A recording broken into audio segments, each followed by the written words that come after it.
Now my name is Adnan Hendricks. My Twitter handle is microspecialist, so if you ever want to get a hold of me, ask me a question, do whatever. That's me on a good day. Humidity. And, oh, go back for a second. Oh, you're MCT regional lead. Wow, nice. that's what the bag says. What is that? That's Oh, what the that's bag super says. cool. If So you ever be an MCT, that's I'm super a trainer, consultant thing, so if you ever need a Microsoft expert, I'll do anything Microsoft. So that's how you get a hold of me, my email address, Twitter. And you have an Xbox. And I reply quicker than Sasha, so no 15-day waiting period. Pretty much 5 minutes if I see the tweet. Where are we now, guys? Microsoft released quite a bit of new stuff. They're all still in technical preview, so big disclaimer for my whole presentation. Some of the stuff might change a bit. Some of the things I'm still not sure if it's working properly because, you know, technical preview, beta stuff, right? So Windows 10, I'm running that now since my laptop or Surface crashes. We have that build, 1.1.2, released sometime in the summer. Windows Mobile, I'm running that on my Windows Lumia. Internet of Things, you know, it's pretty much Windows on everything. And we're going to look at the server, vNext, threshold, and see things like Nano server, like what's this new version of server that they're talking about. And release might be sometime next year. And Claudio and everybody else been complaining about the new Office 2016. So that's also out there. Best thing about it is the universal apps and Cortana everywhere, even on my Surface. So Do you have the phone to show? I don't need the phone. I've got it on here. I can talk to my No, computer. I want to see the phone. You have Windows 10 mobile? Actually? Yeah, it's in the safe upstairs. I'll show you later. But you don't have to let it in I'll safe. Windows No, Phone, I'll show nobody you wants everything. Yeah, Nobody nobody wants wants Nobody wants Windows That's why Phone, it's right? in a safe. So in case someone wants to use it, it's in a safe. It's safe for being used. My iPhone is... It's to prevent people from going through the hassle of Windows Phone. So where are we going with Windows Server, right? This whole push from Microsoft, mobile first, cloud first. Well, I feel it didn't really take off that well. I don't know how it is here in Hong Kong, in Azure market. Who uses Azure professionally?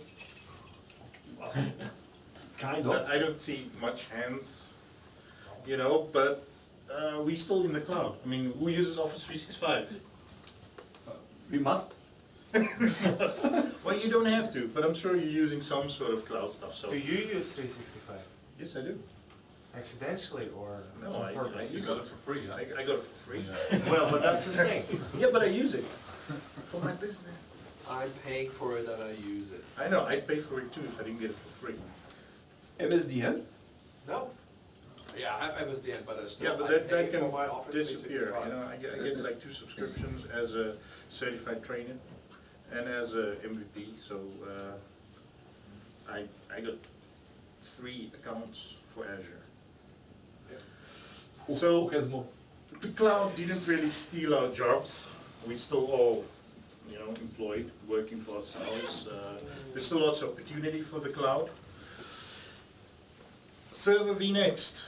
It's really the new on-premise OS server version, but it's also something, although they haven't officially mentioned this, it's the product that Azure's been running. And that's really the Nano server that we're going to look at.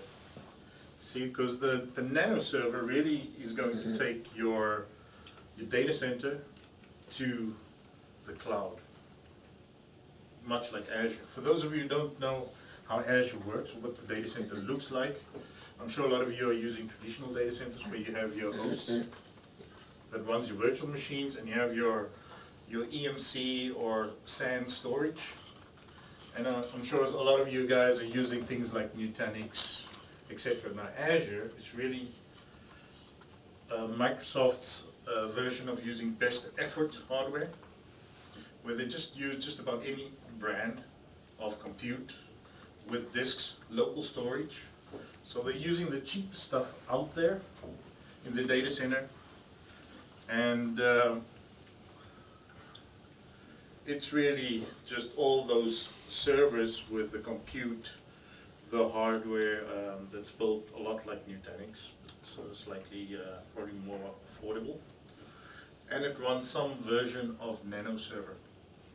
And what Nano server is a 64-bit deployment option of Windows Server version that can only run certain roles, like I think 4 roles.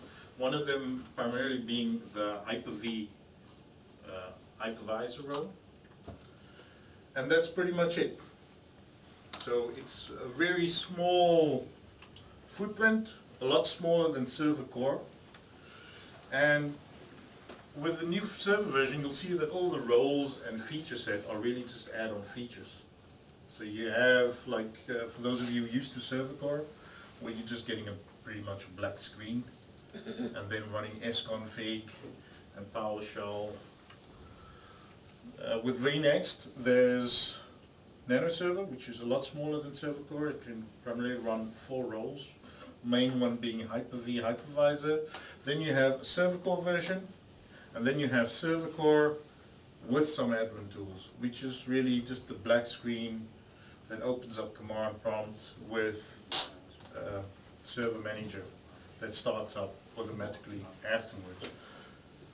On top of that, you can add more roles and features, like your traditional Active Directory services, DHCP, DNS, all the other stuff, and install your server products, like System Center, Exchange, you name it, SQL. On top of that, you can add the basic client experience for those of you that use RDS. I'm sure Alex will talk a lot about that in his session. RDS Like is some of the new stuff is really just OpenGL, some 4K graphics display, and I just saved you like 45 minutes. Don't take I our saved you thunder. 45 minutes. Thank you. And Nano server is primarily for those cloud applications, and you know it's not available yet, that whole containerization, but that's going to come, whereby it will just be an extra level above depending on which server version you're using for those applications to run. This is where we're going, right? With the new server version, we'll be able to, with the Azure stack, duplicate Azure. So you'll be creating your data center with the new Windows Server, other OSs, Linux, etc. Creating either your EAS or PAS services, and you'll be running your Nano server infrastructure as your hypervisors. Because of the small footprint, it's really small. I'm going to show you guys later. Last night I still went and installed 2 versions. It's really quite easy. You can do it with technical preview. How you manage the Headless. no? The standard management tools. Like SCVMN, all that shit? It's one of the slides. So I have to suffer through VMN? Yes, you have to suffer through the whole. Once you have your own Azure Stack data center, transitioning to the cloud platform Azure, it will be really seamless. You know, you could take your app and just seamlessly move it across to run on a Azure service. So that's really the future. I just want to show you guys quickly. I've installed,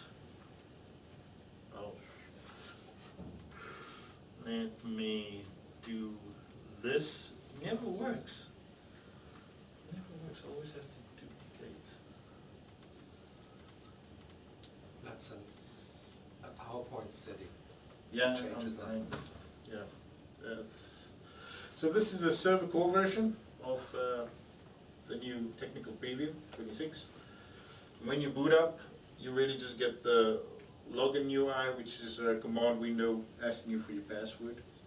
So administrator password, I can I'm logged in. That's all you get. And Back to the Unix console. So this is the Nano, or this is that the is core? just core. that's just core. It's hardcore. This is my Nano. You pretty much, yeah, there's a problem with this, unfortunately. But you really just get a black screen. You don't really see any GUI at all. With my, okay, I've installed VM with server port, and I've added the GUI. So for those of you that haven't seen it before, can have a quick look. This is the full Mickey Mouse, or is it just Well, with this something? this is the full The GUI. full blown. This is the full blown. So as you can see, I've got the start button, and we're back to Windows 7, where you get the start menu with a bunch of options. Unfortunately, with the GUI, a lot of the stuff, the apps, and the programs are quite buggy. So a lot of the stuff don't work. Great. Like, Always need- let's see if this works. Spartan. It's not Spartan anymore. Yeah, it's Edge actually. The browser. Okay, it works. But with the local administrator, you'll get a error message saying that no, you can't use Edge or Spartan with the built-in administrator account, and with a lot of these features. This is the same window, the server manager, if you select the other option, which is server core with admin tools. So you can still manage using the sconfig if you're used to managing the core. But the idea is really to minimize the footprint. In fact, Windows Update, if you go to Control Panel, it's not there anymore. So getting updates and that, you really have to think about it. I mean, you can start and stop services. You can still install Windows SAS, WSAS, and run Windows Update. There's also the new thing coming, Windows Update for businesses. So there's a lot of new things. I've added a couple of roles, directory services, DHCP, DNS, and they pretty much work exactly the same. Like all apps, you have Windows system with administrative tools. You have another folder with all the traditional administrative tools. And there's a nice one, Microsoft Azure Services. It will just go and try and hook up into Azure Services. That's also one of the links and apps that don't open up if you're using the local administrator. But you can turn off the IE. No, it's not the IE thing. It's just because you're the local administrator. You know, with security, in the new version, it's a lot more stricter. The So security. you cannot disable the enhanced security and then I haven't gotten that far. Right. I'm sure it's just a registry setting or Right. key or something. No, it's normally if you click on a local server, that's normally where the setting is. Sorry, go ahead. Oh no, that's for the internet enhanced Yeah. mode and all that stuff. Yeah, that you can still configure. But it will not allow me to. No, that's different. That's something totally different. That's Right. because based on your security role. Right. There's also like a new feature, which I'll get back to. But I just want to show you guys quickly the interface. Just a quick screws of the interface. So it's a lot of new things for those of you that work with Windows 10 through the new preview builds. Same thing. It's different look, different feel. And with Windows Server, they're just going that extra step to minimize the risk, because Microsoft sees the GUI as the evil, and all those admins using the GUI as being, you know. Yeah, but they only started to see it as an evil after the Linux guys cried too long that Windows sucks because it's a GUI. I don't think it's a lot with the reality. It's a vision. It's a whole vision thing. We just gotta move along. So for those of you, later on you'll see PowerShell. You gotta learn PowerShell. Yeah. You know, I'm one of those guys that I was a GUI guy. I used to be a one-hand click programmer. So 20 years ago. Identity. A lot of new features for identity. Active Directory services. There's this new PAM feature, privilege access management, and that's one of those things where based on your role and certain other features, it depends on what you can do in the server platform. So that's one of the things you could say where being the administrator I'm being limited by certain things that might be a risk to the operating system. Azure domain join, it's been talked about quite a lot lately with Windows 10. You can join to your Azure cloud or Azure tenant, for those of you that use Office 365. Microsoft Passport security feature. It's one of the features that's really for the client system that adds and bolts on to things like user access, using Windows Hello and all those things. And the extra ADFS Federation Services enhancements, allowing new LDAP connections for Federation. So, just quickly about domain join. If you're running Office 365 or Windows Intune, you're already using Azure, an Azure identity. So you could hook up and log in to your, actually add your client into that and yeah, use it instead of a local account, instead of your domain account. Use an Azure identity. It's available for free. Just to quickly show you, in Azure you can use free Azure identity, directory as a services, single sign-on for SaaS apps up to 10 apps per user. So there's a lot of features you can just go and sign up and use it for free. Obviously the big enhancements and things you want sit with premium for secure SSO, that self-service password reset. So a lot of Azure stuff available. Security, right? We've all been there. User gets an email or goes to a website, clicks on something, and the malware infects that person's computer. With Windows 10, Windows Server, this is just the usual hack method where innocent users get, you know, like we say, locked in Dutch and trapped and infect their company's enterprises. With privileged access management and other features, it's really a new security forest that's kind of created. You have your Active Directory domain and you have this virtual PAM forest or domain with all the separate security identities. There's cool features in that because you can have time to live security groups, so you can add a user to a group that has privileged access for a limited time period, which automatically just fizzles away. And depending on that particular role group, assign certain access.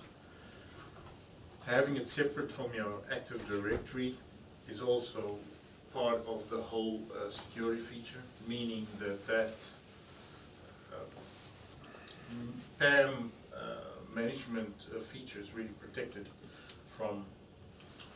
What's the workflow like for that? If I'm a user and can I make a request for an enhanced security and that request goes through an acceptance process and there's an audit point, how does that work? Is it a static or a dynamic workflow? It can be dynamic, but it all depends on how you're going to implement it. So you could, it will generally be something that IT will go and set up and organize for the users. If you have certain things set up, automation, then you could do that. But at the moment it's really just one of the features. And it's static. How would automation be applied to it? Any idea? PowerShell, a portal, some sort of portal. So it would be on the customer to build it, it's not part of the product. Everything is going to be customizable. Okay. Microsoft really just gives you the product and you go and build it. Yeah. Microsoft Passport, is whereby one of your device, it's multi-factor approach to access. I mean, the thing with passwords is always that there's a copy saved somewhere. So every time you're entering that, and it gets checked. So by having multi-factor built in, I mean, my mobile, that is in factor. So I could even use the camera with Windows Hello and certain PK, keys, certificate keys, and secured by my TPM. So extra multi-factor authentication.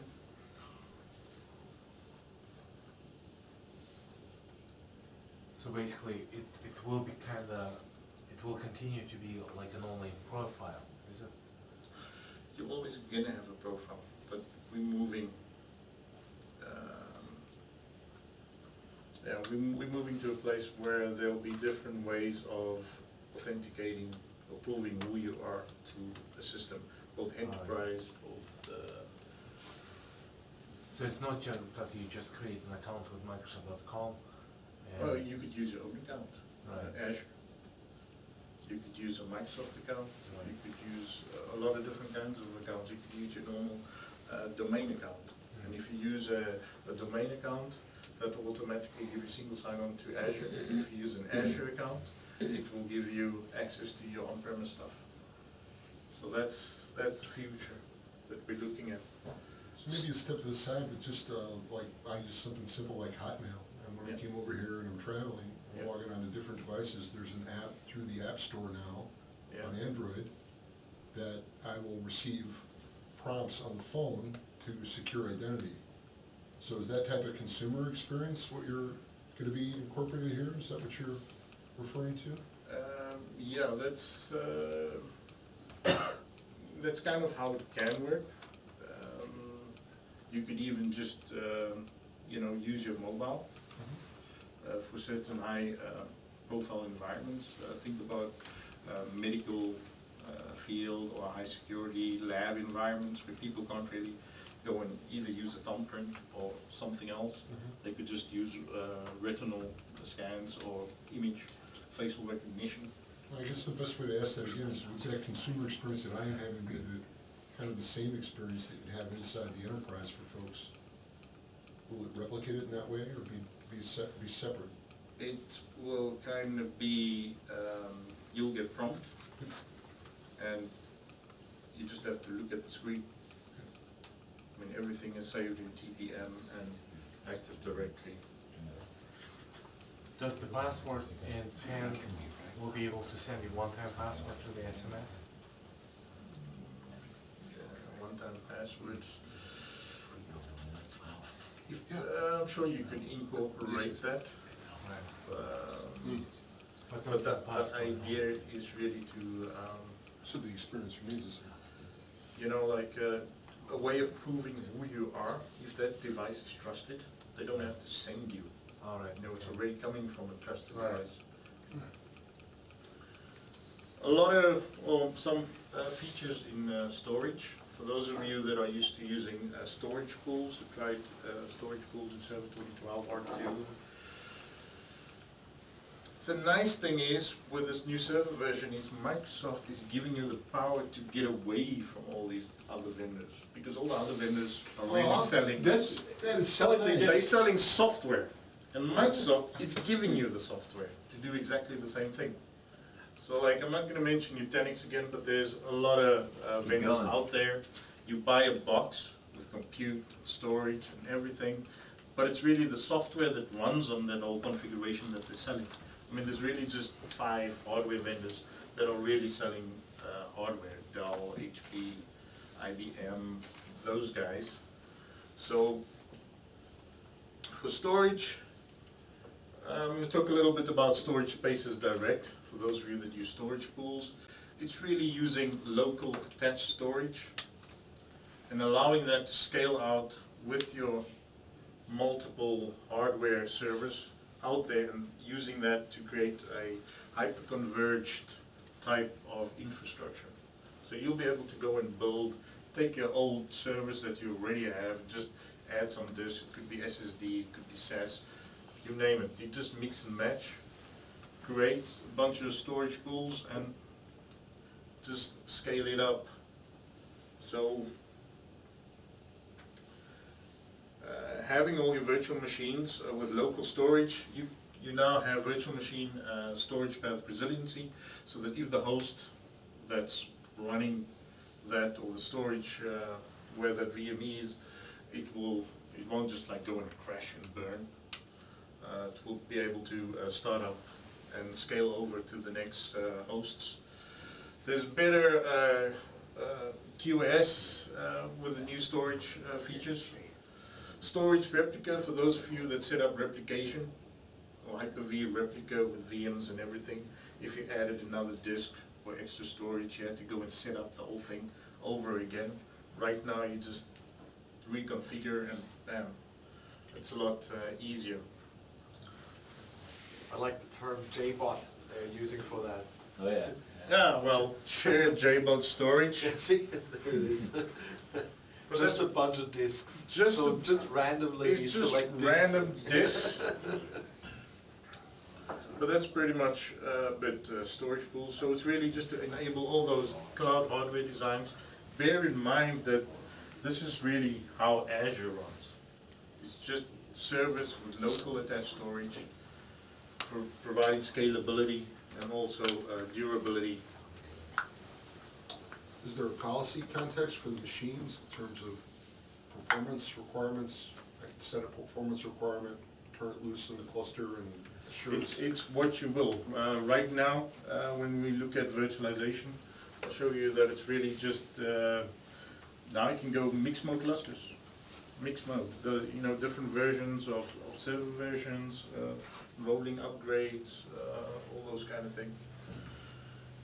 Let me just... So some of the requirements for Spaces Direct is really a minimum of 4 servers, max of 12s. There is a maximum number of disks in your storage pool, but you could join them all up. So add as much as you want to create one pool.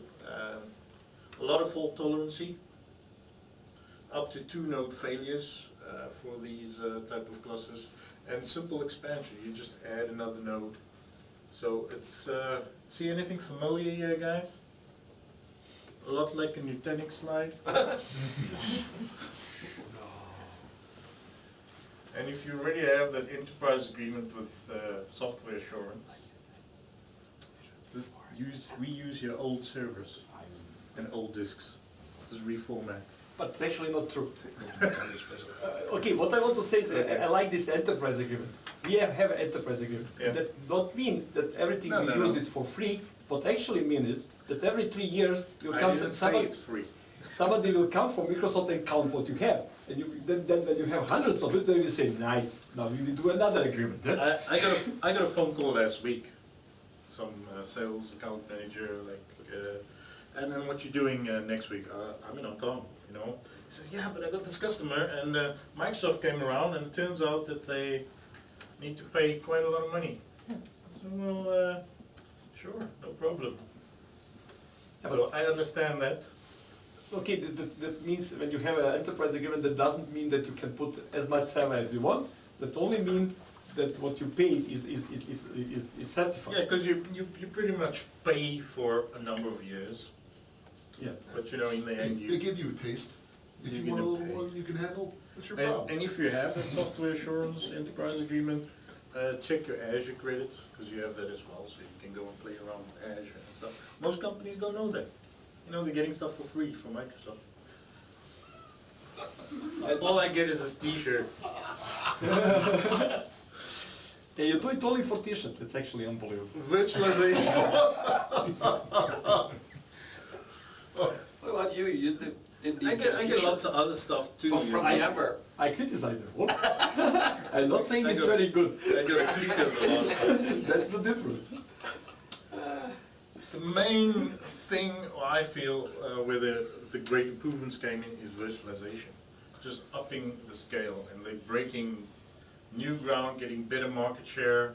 I mean, they're setting up to about 40% now.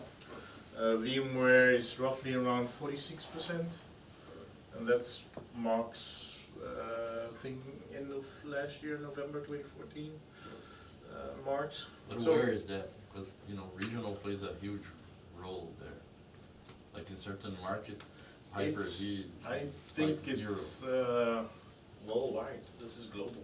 But I will say, we accounted, really, how much it cost. It will cost us 3 million a year, more, if we do it, If you guys do it, if we change to. I'm Hyper-V. talking about market share out there. You know. No, but you know, you must say if it's, you know, for I can imagine there are companies which can do it because they really save money.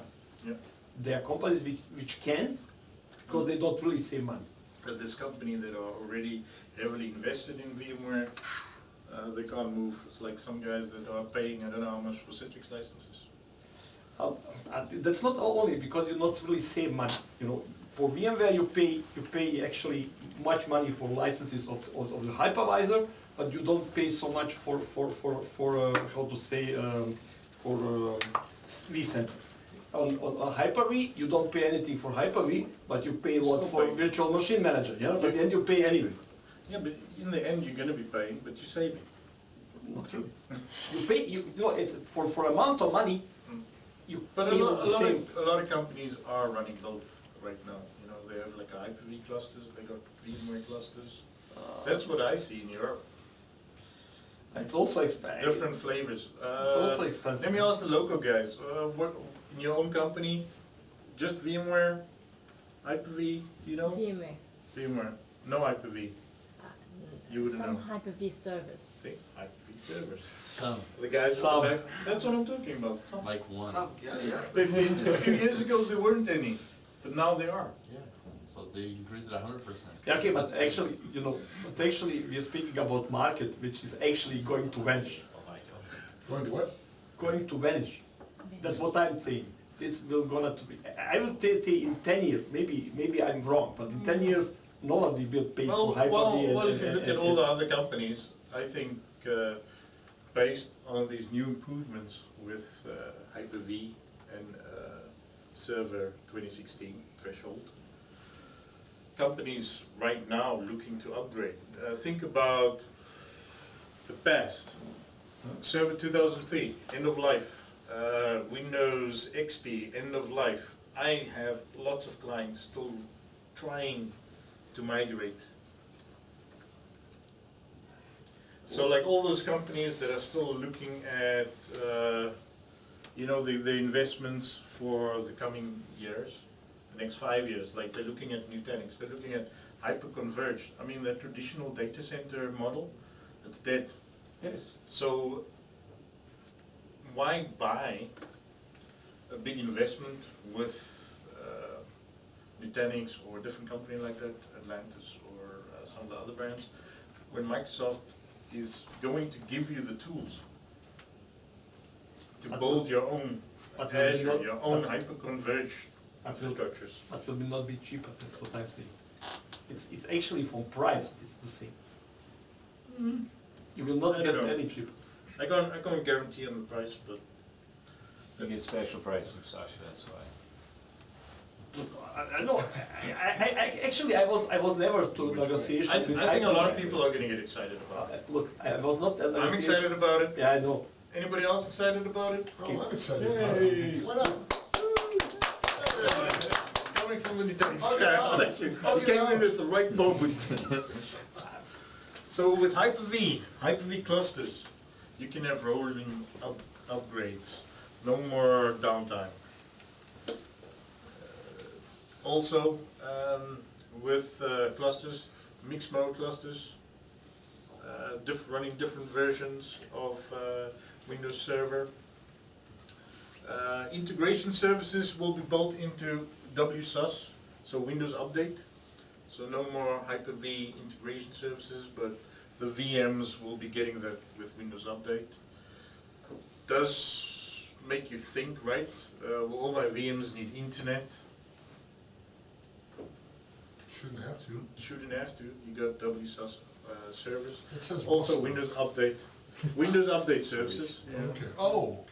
It refuses to American, European, Asian lingo. Wuss, what?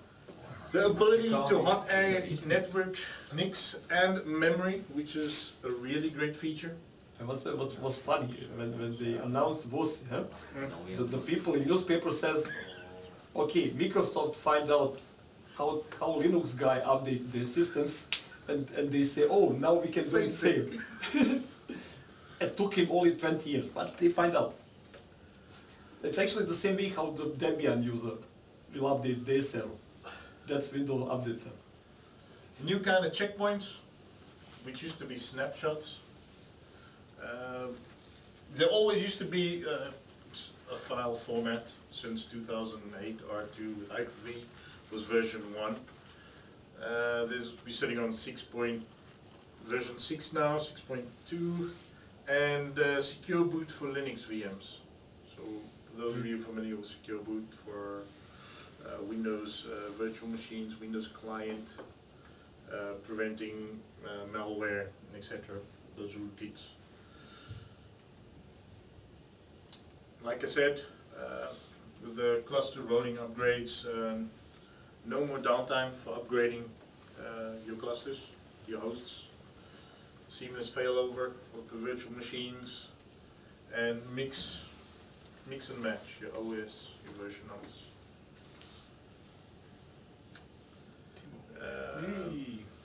Great.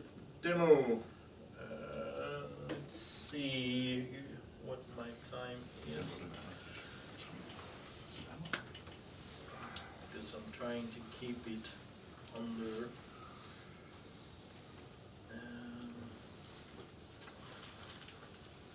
Yes, let me show you guys these things. I spoke about the different server.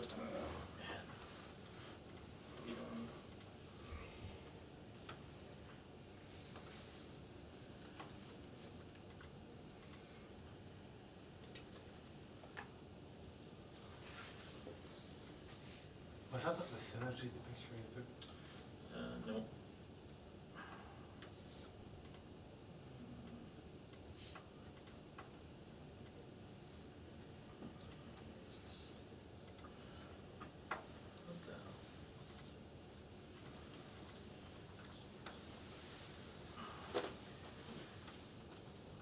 What are you trying to do? I'm trying to log in because it's just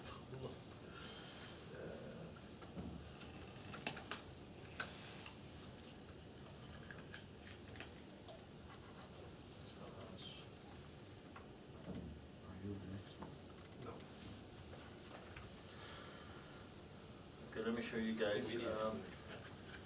This was my full-blown server. About 8 gigs.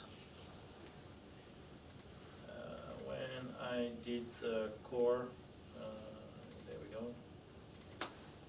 Core was about 6 gigs, so a smaller footprint.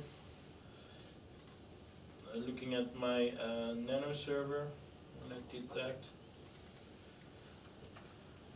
600, and it's not even a gig. So Now we're talking. I think they boot up in like 5 seconds. it's the fastest boot up once it's up and running, but the slowest boot up on the first reboot. So it seems to take forever. But on consecutive reboots, VOS.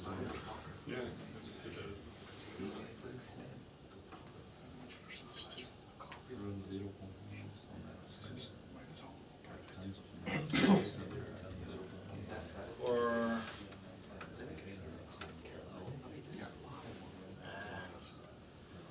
yeah, well, This is that's the not core responsible. with the GUI, right? No, this is just the core. Right. The core version, you still have your config. Yeah, one of the first things you always have to do is your network settings.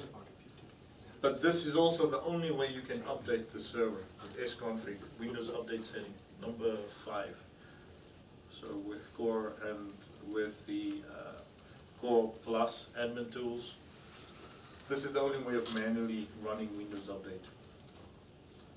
So control panel, nothing. With the GUI also. Just open that up.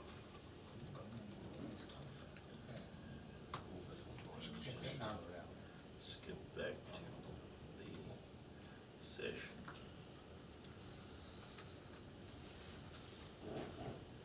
So some of the security stuff, password theft, etc. You see a lot of these kind of stuff in the papers, where they steal your identity, your credentials, and things. Well, with the new server version, Microsoft's really hoping to make a dent in the number of hacks on servers with the PAM, and also the new host guardian service, where the core runs in like a virtual machine kind of version. So That's a virtual machine, and who is the hypervisor? it's like a self-contained kind of hypervisor thing. So it's not, and also with just enough GIA, just enough administration, where it's kind of like a role-based access based on who you are. You can only do so much management. So that's some of the big significant security improvements. Going to management, Windows PowerShell version 5. I've got a link where you can see all the number of new commandlets that's out there. Also based on the different new commandlets, you can see where the most gains have been made and improvements for managing, as I say, controlling the beast. So you have your sconfig server management, but most of the stuff will be done using Windows PowerShell. So you really got to get in there, because with Nano server, you can only manage it remotely. If you want to know how to go and set it up, I know there's a lot of websites and blogs and stuff about how to do it, but look at the TechNet rather. TechNet gives you step-by-step how to just take from the ISO. There's a Nano server file with a WIM. You convert that WIM to a VHD, but in that VHD you got to add the packages for the Hyper-V console, for just different stacks, drivers, etc. You don't need to add all of them. There's about 4 or 5 options you can add. And then you still have to add things like an unattended XML, because remember, you can go and create the VHD, start up your virtual machine or your host using that virtual machine, and then it gives you a first boot. You can also add the IP configuration, etc., and then you have to go and manage it, where you can go and add it to a domain, or you could incorporate that into your unattended information and just mount the VHD, add all the stuff in. When it boots, it will go and configure itself, add itself to the domain, etc., etc. And to be honest, although they don't say it like that, this is pretty much how Microsoft updates all the hosts with one Hyper-V. You know, instead of doing updates or running updates, you know, you just reboot with a new VHD and you're up and running. And it automatically adds to the cluster and starts moving virtual machines. So play around with PowerShell. The next steps for you is really, once again, learn PowerShell. With Windows Server vNext, I know I installed the GUI part, but all the things that you could do in Server 2012 R2, reinstall servers, adding the roles, the features, all the other extra stuff that you could do with PowerShell, you can still do it. So if you want to get used to the GUI, remember the GUI, not a lot of the stuff works, I found out, but most of the roles and feature things pretty much works exactly the same way. So what you're used to doing, no difference, just major improvements with PowerShell, because some of the stuff you can only do in PowerShell. Azure Stack, if you want to get into the cloud, that's your best bet for creating a good private cloud to be used internally And once you have it up and running, it doesn't really matter, you know, what's cloud, what's running local, because it will work exactly the same way. It runs using the same portal. So if you, for those of you that played around with Windows Azure, the Azure portal, it uses exactly the same new portal for the Azure stack, creating VMs, and give Microsoft feedback, they're listening. And for those of you in the Windows Insider program, also with Windows Server version, there's always the option to just give them feedback. They, you know, on Twitter. The Windows Insider Whatever. is basically now the beta program, isn't it? Which was called. That's pretty much what it is, and there's about 2 million of them now, if not more, already using the products. And but you can see there's still a lot. You know, we're not there yet. The Windows Server next, neither with Windows 10. So hopefully, but I like what I see. You agree? Good stuff, guys? Yeah, it's interesting. Sasha, as he ended his session, there was this NSX conversation. I'm intrigued by NSX. Is Microsoft going to compete in that space in terms of software-defined network? What does that look like? Everything software. Yeah, the Azure stack The goes Azure exactly stack. in that direction. Software-defined everything, Software including the defined network. Everything is Okay. software. So will it function conceptually in the same way, Betty? Is that, Well, what it does is, you create something in Azure like your POC environment, and Azure Stack allows you to just export the entire settings and move them on-prem, and they only expect you to run the Nano servers or something that looks like what it is on Azure, and they are able to just reproduce everything that you build on Azure. So that's the idea. I think the nature of my question is better management for routing, control for individual machines. That's the nature of my question. Yes, that's with the Azure stack. Yeah, but that's built into Hyper-V, so they're working on that. to Also improve the, hypervisor. using PowerShell DSE. Okay. A lot of that's already there. It's already there. So I'm telling you something I don't know that. Yeah, So- a lot of this functionality. But I agree that sometimes the management consoles are not there yet. I agree with that. So if you don't find it if you don't know what you're doing. So everybody refers to PowerShell, but man, if I don't know what I want to script, no PowerShell script skills will help me to accomplish what I want to do if I don't know where I want to go. And this is the biggest problem that Microsoft has, telling people, evangelizing the world what you can do with their stuff, how to put it together that it makes sense. And then you can use PowerShell, or you can start building your own consoles, but they're struggling with that.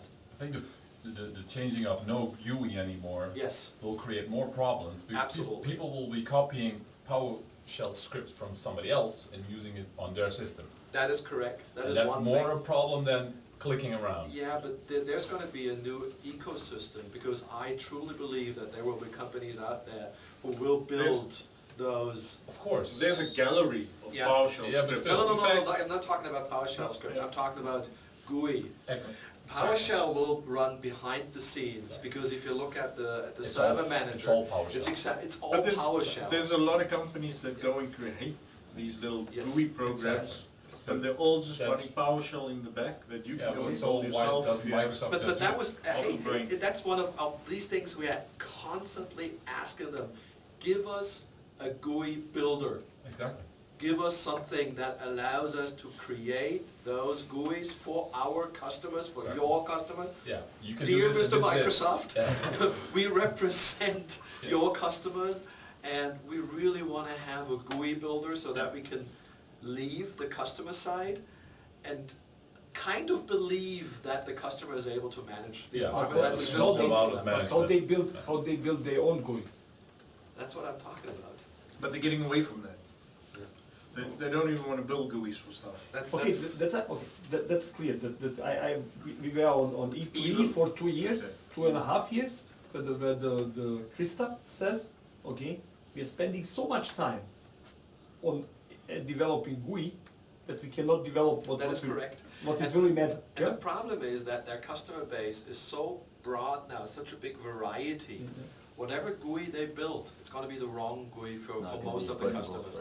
So there's gonna be a new ecosystem for those of us who are able to create those custom-built GUIs for our particular customers. So if you have 20 customers, you build 20 different flavors of the GUI to manage the environment. Or management scripts. Which is or interesting, and Microsoft doesn't want to scripts. get into this market.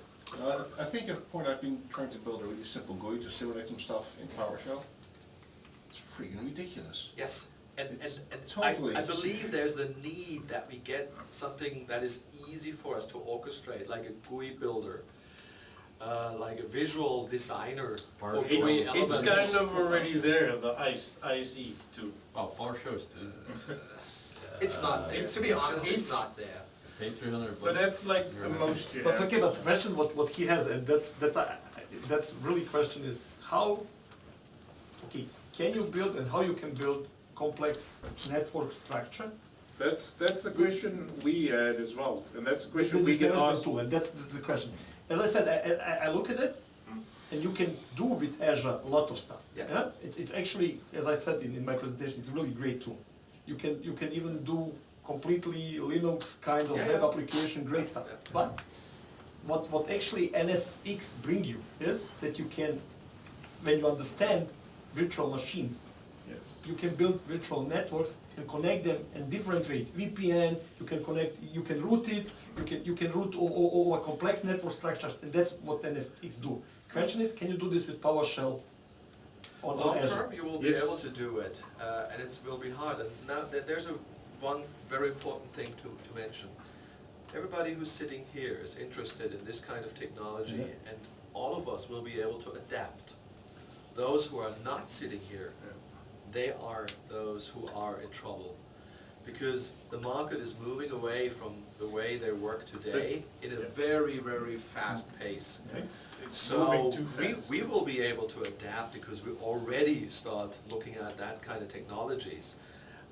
For many others, it's going to be highly disruptive. So I would say that 70% of the consulting companies in Europe will disappear. But also, like you say, not a lot of people can do that. You know, Yeah. think that conceptually. And we were talking about this last night, I think, Yeah. maybe, or So I sometime. wanna ask my question in another way. In an NSX, there's a control plane, Yeah. and I put my VLAN in the control plane. And now all that VLAN identity exists in the VM kernel as communicated into the cluster. This is what is pissing off Cisco, Yes. right? Oh, yeah, Because yeah. you're not Yes. doing that in the physical construct of the Cisco Yeah, world yeah, anymore. yeah. So, in this context, my question is Microsoft joining VMware and pissing Cisco off by No. putting, No. so nothing No. in the kernel No. from a networking perspective. No. So if you're doing this, and I'm asking because I don't know, I can give a shit about the compete. Yeah. We're in the room here together having a conversation. No. So in this construct. This is not the same thing. If you did this, you would be required to still maintain that networking vertical. All of the physical configuration of your Cisco space would be a requirement. That falls Is that correct? then ideally in a different product, Yeah. VMM, Yeah. where you can go and create that whole software-defined networking. But layer 2 VLAN is still in the Cisco Yes. realm and not in the kernel. It's not exactly the same thing. I Okay. agree with you. I'm just asking 'cause I don't know. Yeah, you're Okay. right, you are Yeah. right. Okay. What is Microsoft using in Azure, do you know, for networking? What is the physical stuff that they're Their using? switches, the brand, I don't know. Yeah, but they still have physical switches and they They buy, don't- they there's still no have way it around all. it. There's no way around it. I just don't want to hear it, no way Oh, around it. Yeah. Again, you have Worst switches, case you they have in this create VMware a world, boosted or serial in port cloud, that should be you know, in internet company or like Facebook, you have switches. Yes. But what they do, they provide simple IP networking. No, That is that simple. mean when you have this IP address and this IP address, they will It's an connect. easy You thing to will do. always have that, it's just what that extra stack gives you is that virtualized. Okay, but what you have with this NSX or this software-defined networking, Cisco has product as well. Yes. What the product do is, you can build connections between virtual networks. You can say this virtual network and this virtual network is a VPN connection. Okay, we're gonna talk You about can, this on the you beer can still time, do that okay? for any other questions Beer time. Yeah. later Beer time already? during the beers. Yep. Yeah. All for that, but thank you, Great everybody. question.